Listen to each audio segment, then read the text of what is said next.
네, 그래서 그 방금 전에 우리 그 이동필 목사님이 하셨던 것들 어, 다 어플리케이션으로 지금 오늘 같은, 그러니까 기존에 여러분들이 세미나랑 조금 다르게 생각해야 되시는 건요.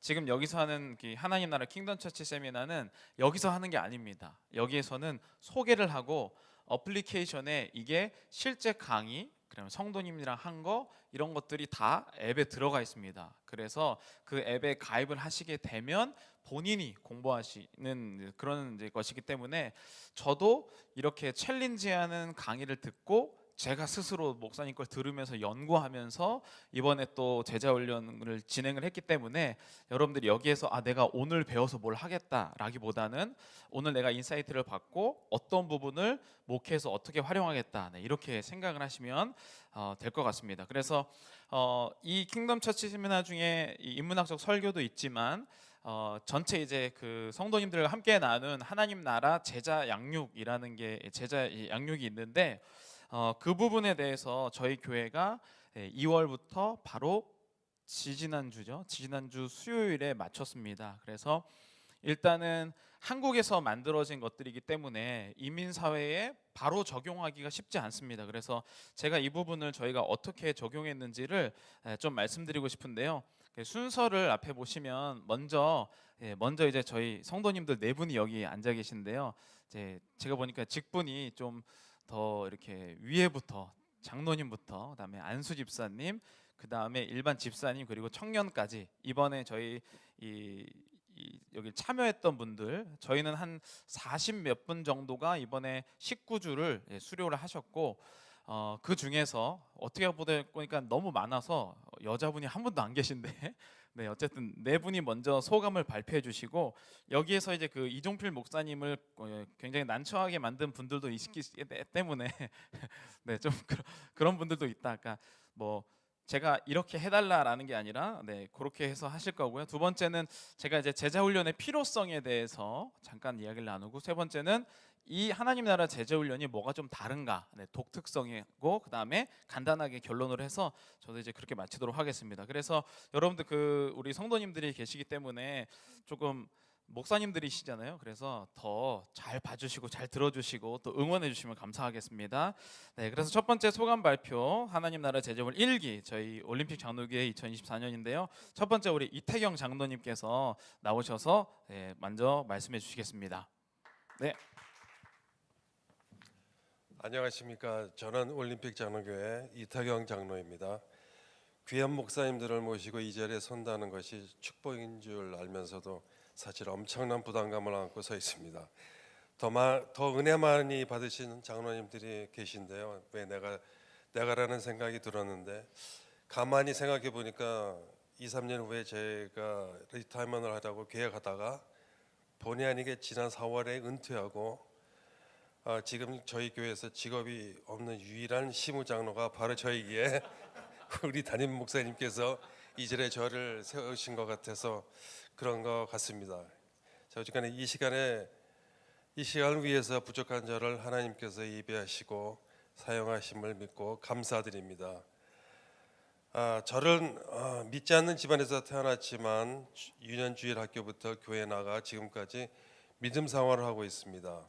한 번도 주님을 떠난 적이 없었고 매일 성경을 읽고 기도하며 온전한 예배를 드리기 위해 노력하며 살아가는 저의 모습에 제 나름대로 이만하면 괜찮은 크리스찬이 아닌가 하고 자부하고 살아왔습니다. 그러나 이 훈련을 통해 그동안 얼마나 나의 믿음 생활이 좁혀진 틀 안에서 있었는지, 세상을 바라보는 시선이 누구의 시선이었는지, 누구의 통치를 받고 있었던 것인지 깨닫게 하시고 무릎 꿇어 회개하게 하셨습니다. 저희 시선을 하나님의 시선으로 바꿔주시고 하나님의 세계관을 통해 아버지의 통치를 받게 하심을 감사드리며 하나님께 영광을 올려드립니다. 먼저 제가 깨달은 것은, 비전은 하나님께서 우리 인생에 대해 가지고 계신 계획이며 우연히 발견되는 것이 아니라 하나님께서 주셔야 되고 우리도 찾아야 한다는 것이었습니다. 또한 하나님의 자녀라면 각자의 비전을 찾아야 하고 그것을 순종해야 한다는 것을 배웠습니다. 막연하게 기다리고 구하기보다는 현실에 안주하며 살아온 저희 모습이 부끄러웠고 저에게 주신 비전이 무엇일까 하나님께 물으며 나아가기 위해 더욱 힘쓸 것을 다짐해 봅니다. 그리고 영적인 훈련의 중요성도 깨닫게 되었는데 영적 교만에 빠지지 않고 더 많은 말씀과 기도의 시간을 들여 하나님과의 깊은 교제를 가지며 주님 말씀에 순종하고 용서하고 베풀고 헌신하며 실천하는 삶을 통하여 하나님께 영광 돌리기로 작정하였습니다. 이 제자 훈련을 통해 기독교 신앙과 믿음에 대해서 확실히 정리가 되어 전도하는 데 자신 있게 예수님을 전할 수 있게 되었습니다. 그리고 1년 전 죽음의 문턱에서 살리시며 기적의 역사를 보여주셨던 하나님의 큰 은혜를 다시 한번 감사드립니다. 이제 아버지께서 살리신 이유를 이 훈련을 통하여 더 확실하게 알게 하셨으니 이제 저의 남은 삶이 온전히 하나님의 것임을 선포하며 아버지의 영광을 위하여 쓰임을 받고 하나님께 기쁨이 되는 삶을 살아갈 것을 다시 한번 다짐합니다. 하나님께 모든 영광을 올려드립니다. 감사합니다. 안녕하세요. LA 사랑의 교회를 LA 올림픽 장로교회를 섬기고 있는 함경호 집사입니다. 아직도 이렇게 좀 이렇게 아마추어 같습니다. 제가 몇 줄 안 되는 이 감상문을 작성하느라고 일주일 내내 고생했고요. 그리고 여기 교회에 오기 10분 전까지, 20분 전까지 문구를 이렇게 맞추면서 생각을 많이 했습니다. 말도 잘 못하는데 글도 잘 못 쓰는 것 같습니다.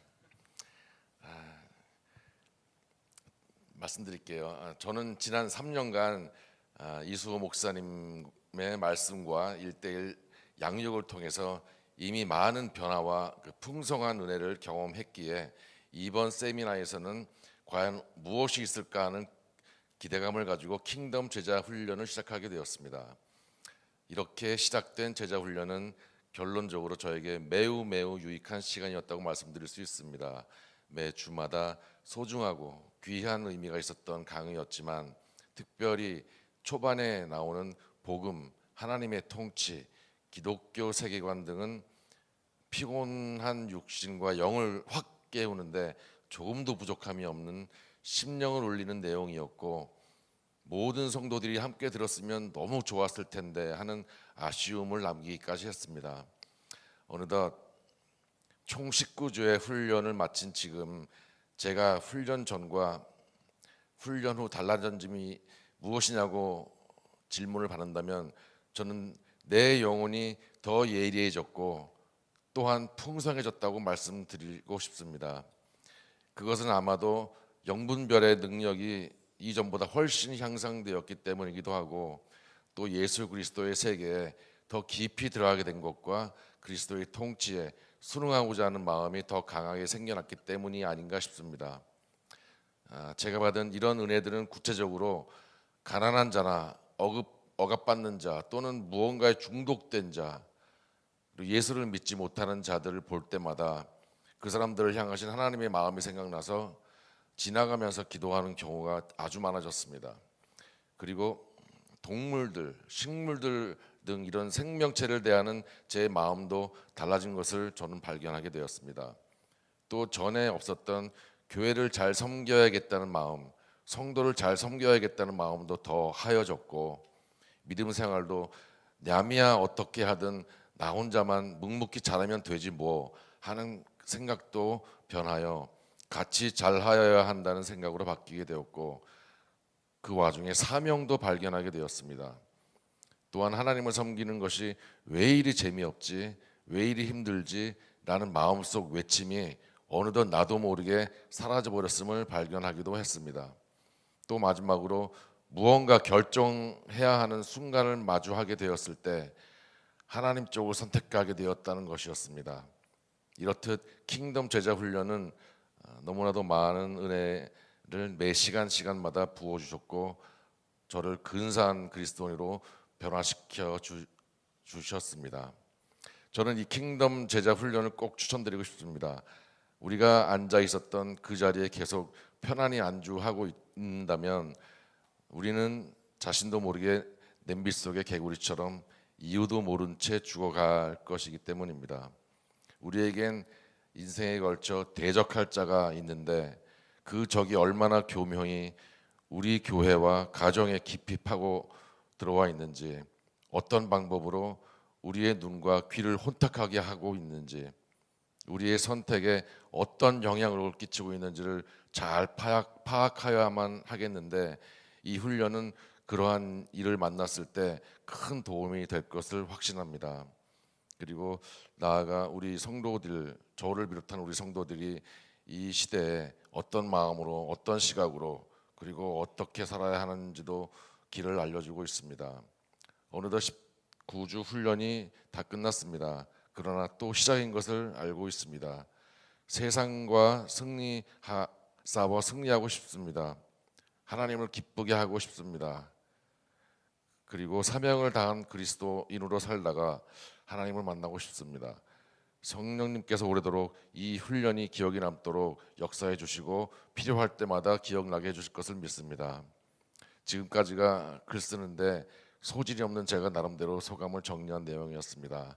지난 19주 동안 강서로 열정을 다해 섬겨주셨던 우리 올림픽 장로교회 목사님이신 담임 목사님 이수호 목사님께 감사 말씀드리고요. 그다음에 먼 곳에서 LA까지 와주셔서 19차를 인도해 주시고 주신 그 교제의 저자이신 이종필 목사님께도 감사 인사드립니다. 그리고 절대 빠질 수 없고 절대 빠져서도 안 되는 우리 주 예수님께 감사와 찬송을 올려드립니다. 감사합니다. 안녕하세요. 저는 올림픽 장로교회를 다니고 있는 김기성입니다. 지난 10년간 개척교회를 섬기다가 아까 말씀하셨는데 제가 진짜 배신자라고 말씀.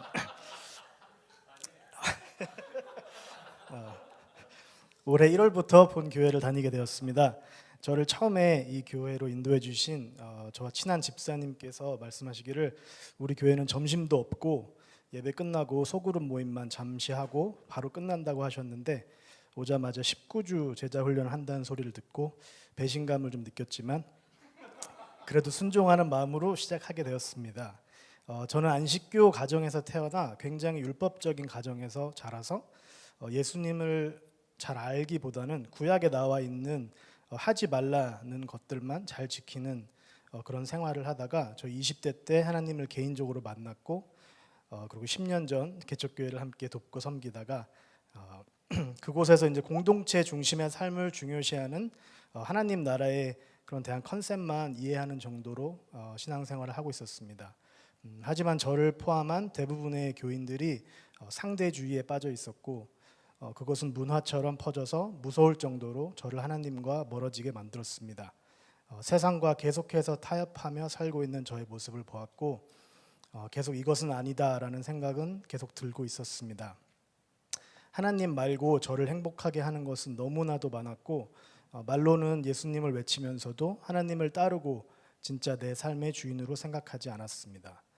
이번 제자 훈련을 통해서 제가 가장 많이 깨달은 것은 세계관 전쟁이었습니다.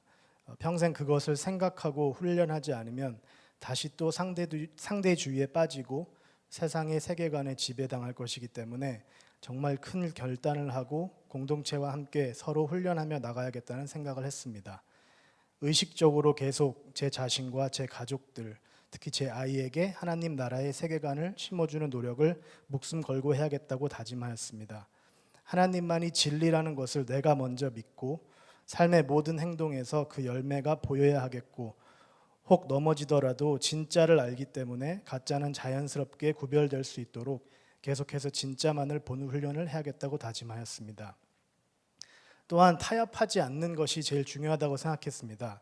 제가 제자 훈련을 시작하면서 그리고 계속 훈련을 하면서 들었던 생각은, 우선 저희 담임 목사님께서 이것을 가장 중요하게 생각하시고 타협하지 않으셨다는 것입니다. 교회 스케줄이 있거나 어떤 바쁜 일이 있어도 우선 이것이 우리 교회에 제일 중요하다고 생각했기 때문에 먼저 시간을 떼어 하시는 것이 저에게 보였고, 그렇게 했기 때문에 함께 훈련하는 공동체에게도 그것이 퍼져 긴 시간이지만 성공적으로 마칠 수 있었다는 생각이 들었습니다. 이 자리에 목사님들이 많이 계시다고 들었는데 제가 감히 도전드리고 싶은 것은 성도들과 또 교회 스케줄과 타협하지 말라는 말씀을 드리고 싶습니다. 타협하게 되면 자꾸 미루게 되고 핑계가 생기고 그리고 그것이 성도들의 신앙생활에 옮게 되는 것을 많이 봐왔습니다. 남는 시간에 하는 훈련이 아닌 이것이 우리가 앞으로 하나님 나라를 이 땅에서 살기 위해 가장 중요한 훈련이기 때문이라고 생각합니다. 하나님이 저에게 생명을 허락하시는 날까지 하나님 나라에서 하나님 통치를 받으며 저와 제 가족이 살 수 있게 깨어 기도하며 훈련하는 삶을 살겠다는 다짐을 다시 한번 이 자리에서 합니다. 감사합니다. 안녕하세요, 박현수입니다. 일단은 제가 말하고 싶은 거는요. 저는 사실 영어권이거든요. 그래서 제가 한국어 2% 부족합니다. 그리고 이제 제가 이거 쓴 스크립트가 제가 원래 영어로 썼어요. 그런데 제가 우리 교회가 다니는 이제 청년부에 있는 자매님이 계시는데 그분이 서울대에서 나오셨으니까 이거 번역을 도와주더래요. 그래서 제가 이제 이 한국어가 저의 말보다는 조금 더 이렇게 고급스러운 단어들이 나올 수 있는 경우가 있을 거라고 생각합니다. 그래서 그냥 미리 그냥 말씀해주고 싶어서 제가 이렇게 뭔가 서둘거나 아니면 뭐 어색한 부분이 있었으면 이해해 주시기 바랍니다. 네. 안녕하세요. 올림픽 장로교회 청년 박현수입니다. 하나님 나라 제자 훈련은 저희 신앙을 되돌아볼 수 있었던 귀한 시간이었습니다. 어렸을 때부터 그리스도인이라 생각하고 살았지만 하나님을 위해 진정으로 구별된 삶을 살고 있다는 생각을 한 적은 없었습니다. 성경에 대한 지식도 성경에 대한 지식도 많고 교회의 중요성도 알고 있었는데 왜 그런 것인지 궁금했습니다. 하지만 이번 제자 훈련을 하면서 저에게 이 모든 것을 하나로 묶여주는 연결고리가 필요했다는 것을 깨달았습니다. 그리고 그 연결고리는 바로 하나님 나라 세계관이었습니다. 이 세상은 이성과 상대주의로 가득 차서 너도 맞고 나도 맞다라고 말합니다. 이 세상에 유일한 진리가 있다고 하면 모두가 이상하게 봅니다. 하지만 하나님을 믿는 청년으로서 하나님만이 우리의 길이 되시고 힘들더라도 그 길을 걸어가야 한다는 것을 배웠습니다. 또한 제자 훈련을 통해 그동안 하나님 나라가 아닌 내 자신을 위한 기도를 하고 있었다는 것을 알게 되었습니다. 세상 사람들처럼 당장 눈앞에 급한 것들을 보느라 하나님의 관점에서 기도를 하지 못했습니다. 저는 이렇게 깨달은 것을 스몰그룹 모임에서 나누었고 지난주 우리는 국가적 위기 내셔널 크라이시스를 겪고 있는 하이티를 위해 기도했습니다. 하나님의 계획이 이 땅 가운데 이루어지게 해달라고 기도했습니다.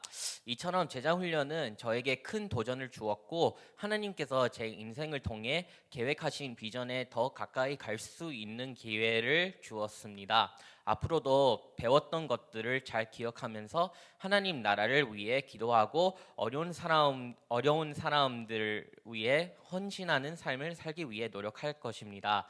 제가 일단은 스크립트는 그렇게 썼죠. 저는 이거 너무 고급스럽다라는 생각이 많이 들었습니다. 일단은 저는 이제 이 제자 훈련 하기 전에도 제가 선교사 되고 싶은 마음이 되게 컸었습니다. 그런데 진짜로 이 제자 훈련을 한 후에 이 모든 것을 제가 배웠던 거 퍼즐 피스처럼 다 예쁜 한 그림이 그려졌다고 생각했습니다. 그래서 제가 이것을 통해 내 인생이 이제 내가 사고 싶은 것보다 더 큰 거가 있구나. 하나님이 진짜 나에 대해서 무엇을 원하는 것을 발견했고요.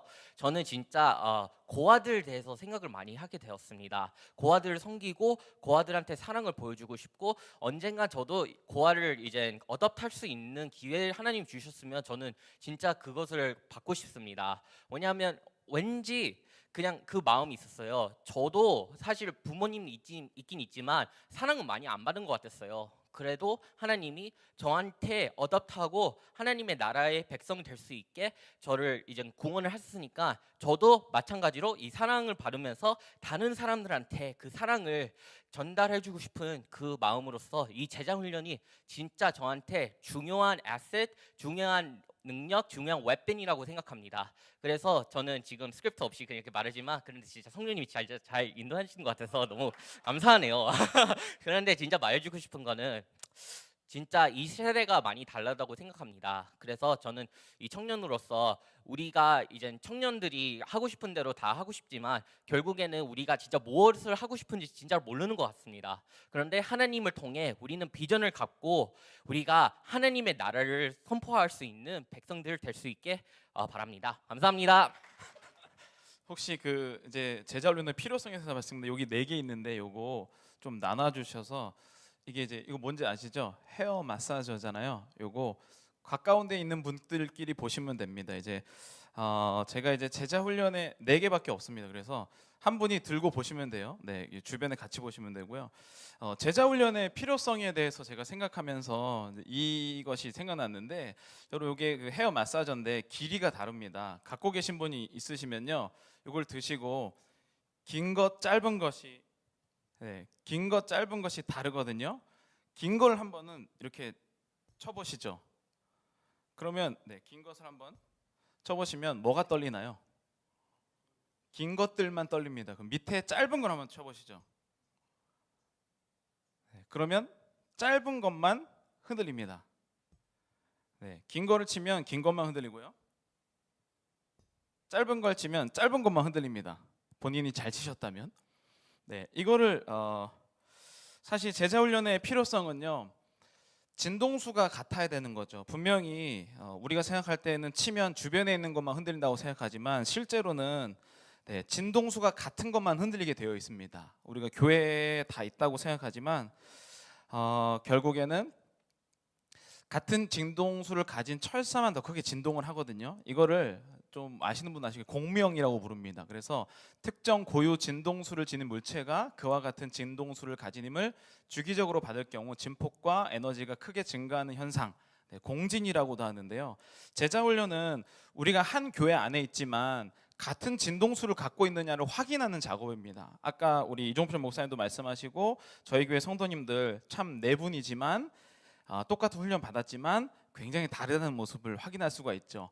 하나님께서 우리를 다르게 창조하셨기 때문에 다 다릅니다. 그렇지만 교회라는 것이 있다면 하나님이 누구인지, 성령님이 누구인지, 하나님의 나라가 무엇인지 이 부분에 대해서 우리가 같은 진동수를 맞추지 않고 암묵적으로 합의한 것을 라고 생각하고 진행하면 반드시 상처를 받고 반드시 아무런 진행도 되지 않는 모습을 아마 우리 목사님들이나 우리 성도님들도 많이 확인하셨을 겁니다. 그래서 이게 사실 아무것도 아니잖아요. 뭐 원하시면 교회 가서도 하셔도 되는데 물리적으로 보여야 된다는 거죠. 하나님 나라, 다 교회에서 하나님 나라 얘기하고요. 어떤 교회 가서는 불교 법경 가르쳐 주지 않습니다. 모두 다 성경 이야기하고 모두 다 봉사하고 헌신하고 사랑 이야기합니다. 그렇지만 그게 정말 우리가 하는 이야기인가? 우리 교회의 것인가? 이 부분에 대해서 비저블리, 그러니까 이 가시적으로 이야기해주지 않는다는 거죠. 그러니까 이 부분에 대해서 뭐 예를 들면은 여러분들 교회에도 수많은 다른 교회를 다녔던 분들, 또 그리고 한국에서 신앙생활하셨던 분들 여러분들 계시겠지만 오늘 성령 충만하셨습니까? 라고 질문하면 어떤 사람은 뭐가 성령 충만의 기준인지 이런 부분에 대해서 각각 자기의 그냥 심정으로 대답하는 것이죠. 그런데 우리가 정말 목회를 하고 있다면 그 사람의 감정이 성령 충만 받은 것 이상의 것을 우리가 전달할 수 있어야 된다는 것이죠. 그래서 여러분, 제자 훈련은요, 신념 체계를 형성하는 일이에요. 그냥 단순히 이걸 가지고 우리 교회 성도님들 교육시키겠다 이게 아니라 제자 훈련을 하다 보면 가장 많이 나오는 일이 바로 이 신념 체계인데, 이제 신념을 이제 보통 이제 빌리프, 믿음이라고 하잖아요. 그래서 세상에 지금 여러분들이 다니는 성도님들 그리고 저도 믿음이 없는 사람은 없죠. 모두 다 어떤 하나를 믿습니다. 그런데 그게 무엇인지 다 다르다는 거예요. 교회에 왔으면서도 믿음이 무엇인지에 대해서 정의가 다 다릅니다. 이거를 하나로 그냥 우리 교회는 이런 것입니다 라고 해도, 여러분 광고해도 교회에서 하다 보면 교회 소식 전에도 다음 주에 분명히 야외 예배인데 교회 오는 사람이 있거든요. 믿음은 훨씬 중요한 문제들인데 믿음은 누구나 있기 때문에 그 믿음 안에서 말씀을 듣고 믿음 안에서 신앙생활을 하게 되는데, 그 부분을 신념 체계로 하나로 묶지 않으면 딴소리를 하는 게 되죠. 그래서 제자 훈련은요, 마음속에 있는 여러 가지 믿음들의 시스템, 빌리프 시스템을 만드는 겁니다. 그래서 사실 제자 훈련 저도 뭐 여러 가지 많이 하고 뭐 다른 것들도 많은데, 이 제자 훈련은 그냥 기존에 우리가 했었던 제자 훈련과 조금 판이 다르다고 이야기를 해야 될 것 같아요. 왜냐하면 그 전에는 아까 이제 이종필 목사님이 인문학적 그 설교를 말씀하실 때 그 성경 안에서만 움직이는 것들, 그게 이전에 그 성경 공부도 제자 영역이죠. 그래서 죄는 무엇이고 복음이 무엇이고 구원이 무엇인지 이야기를 했지만 내가 사는 세상과는 연관이 없는, 그러니까 우리는 지금 하나님의 신념 체계, 믿음의 신념 체계가 무엇인지에 대해서 명확하게 교회에서 목사님의 신념 체계를 알고 있느냐. 사실은 제가 이제 2021년 12월에 저희 교회에 이제 담임으로 이제 시작을 하게 됐는데, 뭐 지금까지도 어떤 분들, 사실 이 제자 양육을 안 들으신 분들은 물론 은혜를 받으시지만 제가 전혀 예상하지 않은 은혜를 받고 계세요. 왜냐하면 믿음의 신념 체계가 다르기 때문이죠. 그래서 결국에 저희가 이 하나님 나라 제자 훈련 하면서 우리 성도님들이 지금 간증에도 들어갔지만 서로 같은 진동수다라는 것을 여러분들 느끼셨을 거예요. 그리고 제가 막 어떻게 적으라도 안내할 수도 없었고 이렇게 막 돌발 행동도 하고 그렇기 때문에 과연 나는 우리 성도님들과 같은 진동수의 신념 체계를 가지고 있는가, 그리고 그런 거를 아까 우리 김기성 지사님 잘 말씀해 주셨는데 목사님이 가장 중요하다고 생각하는가, 이 부분이 저는 이제 제일 중요하다라는 것을 이번에 이제 많이 느끼게 되었습니다. 그래서 사실 이제 하나님 나라 제자 훈련은요, 그래서 독특합니다. 우리 성도님들의 간증에 들어있지만 세계관에 대해서 굉장히 많은 이야기를 하죠. 그러니까 믿음 체계는 믿는 사람이나 안 믿는 사람이나 각자 모두 다 믿음의 체계를 갖고 있습니다. 그런데 그 믿음의 체계가 반복적으로 있는 것인가? 이 부분에 대해서 저는 과연 나와 우리 교회가 한 마음인가? 이 부분에 대해서 저는 생각을 하고 있는데, 세계관 대응. 그래서 이 하나님 나라 제자 양육은 현실이 지금 어떤 세계관을 가지고 있고, 그러면 하나님 나라의 세계관은 어떤 것인가에 대한 것을 지속적으로 이야기를 하죠. 그러니까 결국에는 그냥 배워서 저쪽에 딱 넣어서 수료증 걸어놓는 게 아니라 지금 현재 일어나고 있는 세상의 세계관과 그러면 성경에서 말하는 세계관이 어떻게 다른 것이고 우리는 무엇을 해야 될까에 대해서 거의 19주 내내 반복적으로 진행이 됩니다. 그러니까 만약에 목사님이 목숨을 걸고 19주를 한다면 이걸 모른다면 이상한 것이죠. 왜냐하면 반복적으로 세상은 이런 세계관이고 하나님 나라는 이런 세계관을 갖고 있다라고 이야기하기 때문이죠. 결국에 이제 이렇게 여러분 앞에 그림을 보시는 것처럼 누구나 다 이런 구슬이 있잖아요. 그래서 똑같은 지역에 가도 자기의 구슬 색깔로 세상을 보는 겁니다. 그러니까 세계관이 없는 사람은 없습니다. 이 장소에 여러분들이 처음 들어오셨을 때 어떤 사람은 작다라고 느끼실 수도 있고 자기의 세계관으로, 어떤 분은 크다라고 느낄 수 있는 것처럼 같은 것을 바라봐도 세계관이 다르면 다른 것을 보게 된다는 거죠. 우리가 교회라는 이름으로 모여 있지만 세계관이 다르면 아까 성령 충만하셨습니까? 라는 것도 다르게 받아들이는 것처럼 이 세상에 세계관이 없는 사람은 없죠. 그렇기 때문에 이 월드뷰라고 하는 세계관은 어떤 지식이나 관점을 가지고 세계를 근본적으로 인식하는 방식이나 틀이 있는데 그게 하나님의 것이냐는 거예요. 그게 성경에서 말하는 월드뷰로 내가 내 삶을 해석하고 있고 나의 신앙생활을 해석하고 있고 그게 지금 내가 보는 게 맞냐는 거죠. 근데 그 부분을 설교 한 번 이렇게 목사님이 엄청 큰 의도를 가지고 설교했다, 거의 못 알아듣는다고 봐야죠. 왜냐하면 그건 목사님 생각이고 실제로 우리 삶이 일어나는데 뭐 오늘도 여기에 여러분들이 오실 때 주차가 어딘지 막 뱅글뱅글 돌고 이런 게 그게 현실이잖아요. 그럼 그 안에서 하나님의 월드뷰가 작동하는가? 이게 우리 성도님들이 사는 실제 인생인데 교회 안에서 봉사를 잘했더니 신앙이 높다. 이것과 굉장히 괴리감이 느껴지죠. 그러니까 교회에서는 엄청 멀쩡한 사람인데 주차장 나가자마자 막 욕하고 성도님들끼리 막 싸우고 있고 이런다면 월드뷰 자체가 맞지 않는다는 것을 알 수 있죠. 사실 이제 저는 여러분들도 아시는 분은 있으시겠지만 최근에 파묘라는 영화 있잖아요. 그 영화 감독이 다니는 교회가 한국에 꿈이 있는 교회인데 제가 이제 신학교 다닐 때 이제 영화 영성을 그 교회 하정환 목사님이 이제 수업을 하셨어요. 근데 그 당시에 수업을 할 때 인용한 예화가 있는데 세계관을 설명하면서 이 세계관을 설명했습니다. 그래서 혹시 요거 뭔지 아세요? 드링크 코카콜라, eat 팝콘.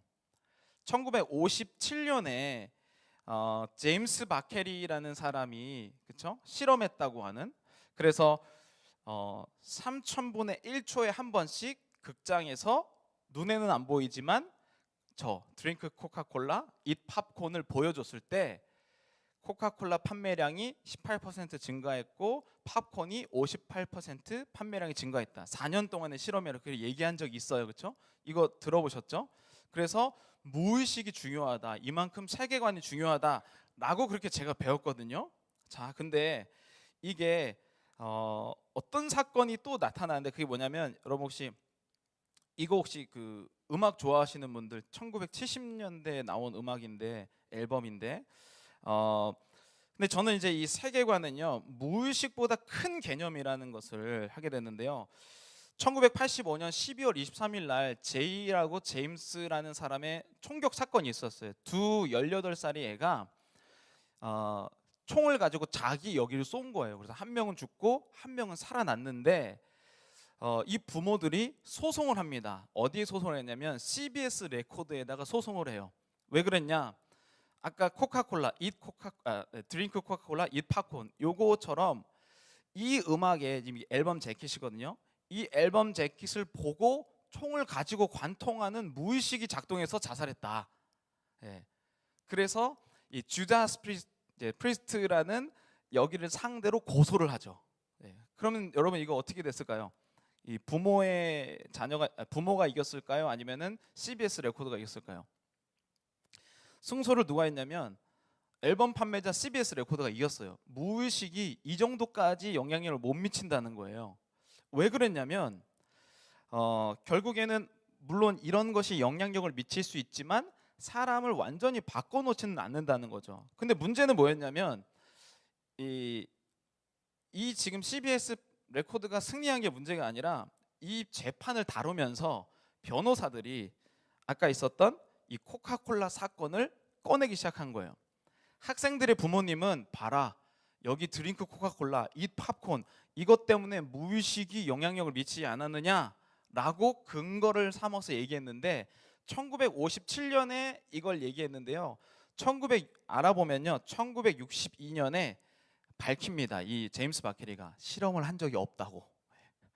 그래서 거짓이고 실험한 적이 없다는 것을 발견하게 돼요. 그러니까 사실은 우리가 생각하는 어떤 무의식이 작동해서 사람들이 움직이고 이 정도 수준이 아니라 사실은 여러분 세계관이라는 것은 어떻게 보면 우리의 신념 체계이기 때문에 몇 번 무슨 뭐 팝콘 먹어라 이런 걸로 인생이 변하는 게 아니라 지속적으로 우리의 설교와 또 그리고 가르침 안에 의도적으로 들어있지 않으면 무슨 의도인지조차도 모른다는 거죠. 그러니까 우리 목사님들이 다 좋은 목사님이 되시기를 원하시잖아요. 저도 되게 멋지고 부드럽고 나이스한 사람이 되고 싶은데 제가 볼 때 저희 교회에서 저는 그렇지는 않은 것 같아요. 네, 약간 좀 거칠기도 하고 때로는 막말은 아니지만 좀 세게 말하는 편인데 왜냐하면 이렇게 얘기를 해도 끝나고 나면 얘기를 안 하는 것으로 기억하기 때문에 그렇기 때문에 특별히 하나님의 나라를 우리가 나라를 살아내는 통치의 공동체를 살아간다면 그 부분에 대해서 명확하게 각골난망이죠. 뼈에 새기지 않으면 사실은 우리는 언제든지 이민교회는 하루아침에도 사라질 수 있고 또 때로는 어려움의 위기를 겪을 수 있다라는 생각을 하게 되었습니다. 그래서 이 세계관은 결국에는 무의식보다 훨씬 더 큰 개념이다라는 것을 알 수가 있겠죠. 그런데 문제는 뭐냐면요 이거죠. 신념 체계 우리가 지금 우리 성도님들도 계시고 우리 목사님들도 계시지만 이러한 이 빌리프 시스템은요 겉으로는 드러나지 않는다는 거죠. 네, 이종필 목사님이 얘기하셨을 때는 손 들고 찬양하는 사람이 정말 믿음이 좋은 사람이냐, 여기에서 방언하는 사람 믿음이 좋은 사람이냐, 철야 기도하는 사람 믿음이 좋은 사람이냐, 성경 공부 빠지지 않는 사람 믿음이 좋은 사람이냐 알 수가 없다는 거죠. 그래서 이런 신념 체계는 겉으로 드러나지 않기 때문에 제가 아시는 분은요 옛날 분이시긴 하지만 한 번도 남편에게 쌩얼을 보여주지 않은 분이 계세요. 50년 동안 한 번도. 이 정도로 치밀하지 않는 이상 결국 우리 신념 체계는 겉으로는 드러나지 않는데 결국엔 이제 이거죠, 여러분. 배가 목회자라면 목회 대상은요 빙산의 일각을 우리는 보고 있는 겁니다. 그래서 나는 목회자로서 저 물 밖에 나온 저 빙산을 보고 내가 훈련도 우리 교회가 잘 시키고 있고 예배도 잘 드리고 있고 우리 교회 굉장히 좋은 교회라고 생각한다면 저는 큰 착각을 하고 있다고 생각해요. 그래서 대부분의 우리 목회자들은 이 겉에 빙산을 보게 되는 거죠. 그런데 실제로 우리가 봐야 될 것은 여러분 잘 아시는 것처럼 밑에가 훨씬 더 크다는 거죠. 근데 그 밑에를 갖고 있는 게 바로 신념 체계예요. 신념 체계는 오늘 설교를 들었다고 해서 바뀌지 않습니다. 반복적으로 어떠한 이 담임 목회자가 갖고 있는 반복적인 신념 체계를 들었을 때에 서서히 바뀌기 시작하는 거지. 오늘 목사님 은혜 받았습니다 라고 하고, 저도 저희 교회에서 들어본 적이 있는데 목사님 오늘 은혜 많이 받았어요 라고 했는데 저는 설교 중에 기억이 안 나는 내용을 가지고 은혜 받았다라고 하시는 분이 많이 계세요. 이것은 무슨 뜻이냐면 신념 체계 자체가 다르다는 뜻이에요. 그러니까 결국에는 우리가 해야 될 것은 신념 체계를 어떻게 하나로 하는가에 대한 질문이라는 것을 알 수 있겠죠. 그래서 신념 체계는 겉으로 드러나지 않는데 이게 일반적인 사람들의 모습이면 이 종류만 또 있는 것도 아니죠. 그러니까 우리가 성도님들을 특정할 수 없다는 거죠. 제가 일부러 우리 성도님들이 발표를 할 때 장로님, 안수 집사님, 집사님, 청년 이렇게 나눈 이유가 사람이 다 다르기 때문이에요. 연령대 20대, 30대, 50대, 60대였는데 이 연령대마다 사람들이 생각하는 게 다 다르고 신앙의 형편도 다르다는 거죠. 그래서 빙하의 모양이 같지 않습니다. 빙하의 모양이 같지 않기 때문에 안경 쓴 사람은 아니면 방언하는 사람은 손든 사람은 신앙생활을 잘할 것이다 라고 또 판단하게 되면 또 나는 침몰하게 되는 상황이 계속 오게 되는 것이죠. 그래서 결국 우리는 이 겉모습을 보는 것에서 결국에는 밑에 신념 체계를 보는 것으로 우리의 시선이 바뀌어야 되고, 그리고 분명하게 우리가 목회해야 될 분야는 이분의 겉모습이 아니라 신념 체계를 목회해야 되는 거죠. 그런 부분에 대해서 사실 이제 굉장히 중요하죠. 그래서 제가 이제 이 부분을 이 교재에서 어떻게 다루냐면요, 총 3권으로 이 1권, 2과에서 총 이제 3권으로 되어 있는데요. 그 중에 1권은 거의 이론에 가까운 내용, 철학에 가까운 이제 신념 체계에 가까운 내용을 하고 있는데 1권, 2과에서 기독교 신앙의 세계관적 접근 주제 말씀이라는 이 주제에서 주제 말씀이 이렇게 되어 있습니다. 우리 저희 함께 한번 읽어보겠습니다. 너희가 서로 거짓말을 하지 말라. 옛 사람과 그 행위를 벗어버리고 새 사람을 입었으니 이는 자기를 창조하신 이의 형상을 따라 지식에까지 새롭게 하심을 입은 자니라. 골로새서 3장 9절 10절 말씀. 아멘. 여기에서 이 교재에서는 지식에까지 새로운, 겉모습 중요하지만 이 지식에까지 새로운 게 바로 하나님 나라의 신념 체계라는 거죠. 그러니까 이 신념 체계가 바꾸지 않는 이상 일주일, 한 달, 1년은 바꾼 것처럼 보일 수가 있죠. 그렇지만 바로 돌아갑니다. 바로 위기를 만나면, 제가 이번 주에도 저희 설교에는 항상 이 내용이 들어가는데 이번 주에도 여기 뭐 담배 끊으신 분, 술 안 드시는 분, 그거 가지고 하나님 나라를 살아냈다고 얘기할 수 없죠. 물론 변화의 모습은 보입니다. 그렇지만 그런 금주나 금연은 스트레스 한 번 받으면 30년을 바로 골초로 변하는 게 우리가 끊었다고 하는 것이죠. 그러니까 신념 체계를 바꾸지 못하면 30년은 연기할 수 있지만 바로 되돌아오고 올 수 있고, 우리가 이 목회 상황에서 이거를 계속 마주하게 된다는 것이죠. 아까 이제 강의에도 이제 나왔지만 결국에는 우리가 서로 상처를 받게 되는 것은 이 겉에 있는 빙하에 튀어나온 부분을 보고 서로를 오해했을 때 주어지는 상처들이 있다면, 저는 이 서로의 신념 체계를 확인할 때에 그때 저는 교회가 그제서야 저는 변화된다고 생각해요. 그러니까 저희 교회도 실제로 뭐 여기도 이사도 했고 정말 여러 가지 많은 일들이 있었지만, 실제로 지금 제가 목회를 하고 있는 거죠. 이제 왜 목회를 하냐면, 뭐 건물 사는 거 이게 뭐 중요합니까? 그것보다 더 중요한 건 성도님들과 같은 신념 체계를 이야기할 수 있느냐, 이게 목회죠. 그렇죠? 이분들이 뭐 교회 100번 참석하고 10,000번 참석해도 신념 체계 안 바뀌면 결국엔 밖에 나가선 다른 일을 하고 있다는 것이죠. 그러나 신념 체계가 바뀌면 이분들이 어느 상황에 있더라도 저와 비슷한 판단을 내리게 되어 있습니다. 이제 그것이 제대로 전달이 되느냐, 이제 그런 부분들 안에서 사실은 이런 교제가 거의 저는 없었다는 생각이 들어요. 네, 그래서 이 책이 이렇게 되어 있습니다. 세 권인데요. 하나님 나라 제자를 워크북 1. 복음과 기독교 세계관. 이게 이제 이론. 두 번째 복음적 삶의 기초. 그리고 3번은 세상에 대한 유일한 이야기 성경. 그래서 성경으로 어떻게 볼 것인지 이 부분에 대해서 이야기를 나누고 있는데, 저도 역시 내용은 다루지 않습니다. 내용은 여러분들이 그 어플을 보시면 그 이종필 목사님이 약 5년 전에 성도님들과 실제로 진행한 그 강의도 들어있고요. 또 목사님들 대상으로 한 강의도 들어있고 여러 가지 것들이 있기 때문에 사실 제가 뭐 내용을 다룬다기보다는, 그래서 저는 필요성 그리고 독특성, 네, 그런 부분, 그리고 저희 성도님들이 실제로 느끼셨던 부분에 대해서 이야기를 나눕니다. 그래서 목차만 제가 이제 간단히 좀 말씀을 드리면요, 이렇게 나와 있습니다. 복음이란 무엇인가? 사실은 저희 교회에서 이 하나님 나라 제자 훈련 요구를 했을 때 아마 가장 반복적으로 계속 드러나는 것이 1번이죠. 복음이란 무엇인가인데, 정말 예수님이 유일한 진리인가, 네, 유일한 길인가. 정말 간단한 내용이잖아요. 그런데 간단한 내용인데 이게 제일 안 되어 있다는 사실을 깨닫게 됩니다. 예수님만이 유일한 길인가? 아까 제가 말씀드렸던 것처럼 여러 가지 믿음인들이 있거든요, 우리 안에. 그 믿음 중에 하나가 복음이었던 것이죠. 그러니까 상황을 마주하게 되면 그 중에 가장 강력한 믿음으로 빼앗기게 되는데, 그게 예수님이 유일한 길이 아닌 사람들이 굉장히 많습니다. 그런 부분들부터 이제 쭉 시작해서 하나님 나라의 세계관이 무엇인가, 하나님 나라는 어떻게 유일한가, 뭐 특징, 그 다음에 하나님 나라의 세계관으로 사람을 보는 방법, 그리고 세상 역사에 대해서.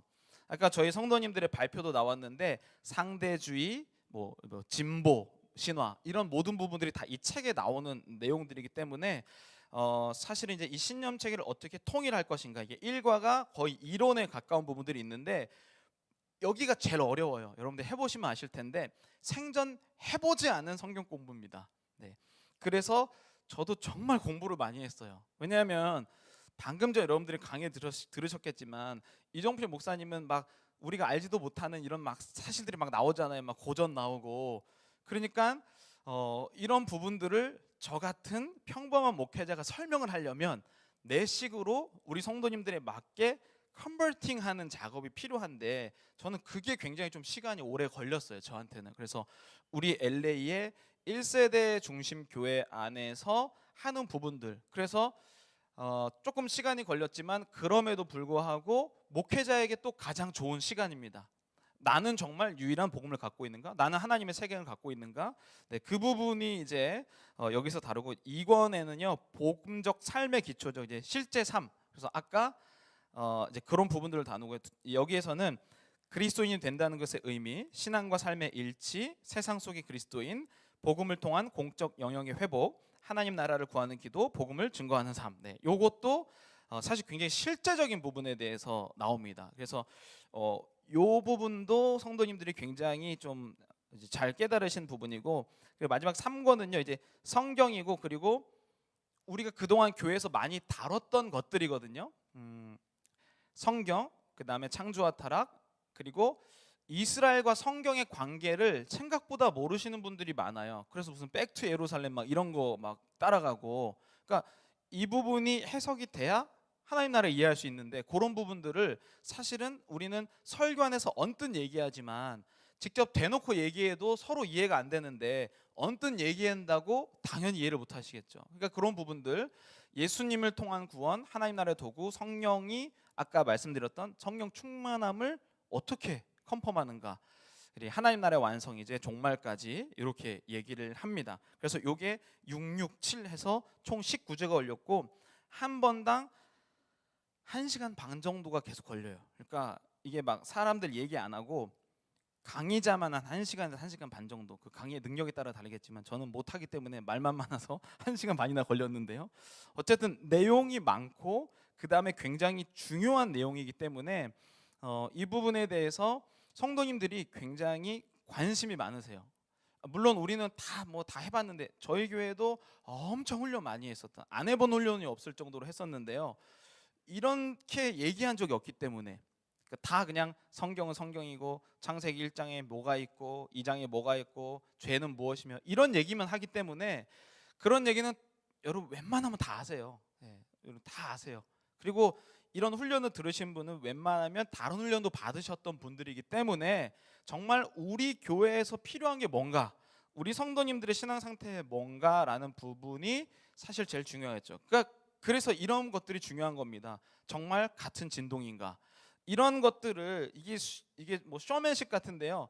이런 걸 하나를 보여주지 않으면 실제로 잘 대화가 안 됩니다. 네, 그런 부분들이 있습니다. 그래서 저는 이제 이 부분을 하면서 실제로 목사님의 강의도 정말 많이 듣고 저도 막 정리를 하고 여러 가지 것들을 하면서 왔고 굉장히 큰 유익이 있었고, 저희 교회 같은 경우는 이제 이 교회에 내용을 넣는 기간이에요. 신념 체계를 바꾸는 기간이죠. 그래서 이 신념 체계를 바꾸는 기간에 정말 큰 도움이 되었고, 아까 여러분 들어오시다 보면 또 그 식사도 우리 또 잘 준비해 주시고, 그 다음에 들어오시다가 뭐 빵 이런 거 준비해 주신 분도 영어권이라 한 번 듣고 이해를 못 하셨어요. 그래서 녹화된 걸 집에 가서 또 들으시고 남편분이랑 이거에 대해서 좀 해석해 달라고 또 들으시고, 그 정도로 들을만 하다는 얘기죠. 내가 여지껏 신앙생활을 해봤지만 그런 부분들에 대해서, 아니 성도님들이 여러분들과 똑같은 신념 체계로 이야기를 하신 적이 거의 없다는 생각이 들어요. 그러니까 저도 이제 저희 교회가 소그룹 중심으로 돌아가지만 소그룹은 대부분 자기 의견 얘기하는 시간이잖아요. 오늘 내가 설교 말씀 들었는데 옛날에 들었던 그 얘기가 생각난다. 이거는 여러분들의 목사님들의 목회와 성도님들이 굉장히 갭이 크다는 이야기예요. 오늘 목사님의 설교의 제목과 포인트는 이거였는데 나는 옛날에 어떤 있었던 일에 대해서 나눔을 하고 있다. 이거는 신념 체계가 완전 다른 사람이잖아요. 몸은 여기 있으나 그분은 다른 교회에 다니고 계신 분이죠. 이거에 대한 목회를 할 수 없다면 실제로는 정말로 무너지기 일보 직전인 교회인데 겉으로만 좋아 보이는 교회라는 생각이 들고, 이제 그런 부분 안에서 목사님이 정말 시간을 투자해서 이야기할 수 있는가, 그 부분이 저는 굉장히 중요하다는 생각이 많이 들었습니다. 그래서 결론을 내려보면 저희 성도님들한테 저는 반복적으로 말씀을 드렸어요. 여러분들은 지금 세뇌 당하고 있다. 그냥 대놓고 다 기억나실 겁니다. 여러분들은 오늘도 하나님 이 나라로 세뇌 당하고 있다. 그래서 저는 이게 생각났어요. 제가 그 중학교 2학년 때 가장 후회하는 일 중에 하나가 해병대 캠프에 갔던 것이었습니다. 왜 돈을 내고 내가 왜 군대 가면 하는 걸 갔을까? 근데 거기에 가서 정말 깜짝 놀랐던 건 뭐냐면 들어가자마자 저게 써 있었어요. 인간 개조의 용광로. 그래서 지금도 기억이 나요. 발광모, 얼룩무늬, 그 다음에 무슨 그런 거 다 기억나는데, 여러분 하나님 나라 이 정도로 나와야지 세상에서 겨우 살 수 있습니다. 만만치 않다는 거예요. 그러니까 교회에 왔다 갔다 좋죠. 우리 교회 성도님들 뭐 문제 없고 그냥 뭐 그러면 좋자. 다 같이 밥 해 먹고 그럼 좋잖아요. 그러나 그것은 세상에서 할 수 있는 거잖아요. 그래서 사실 우리에게는 정말 하나님 나라로 신념 체계가 하나로 이야기할 수 있는 뭔가가 있는가, 그 부분이라고 저는 생각을 했고요. 마지막으로 여러분 잘 아시는 E.M. 바운드죠. Power Through Player에 보면 이렇게 있잖아요. 교회는 더 좋은 방법을 찾으려고 애쓰지만 하나님께서는 사람을 찾고 계신다라는 이 이야기 아실 거죠. 그러니까 결국 우리는 우리 교회가 이 프로그램으로 뭘 해볼까?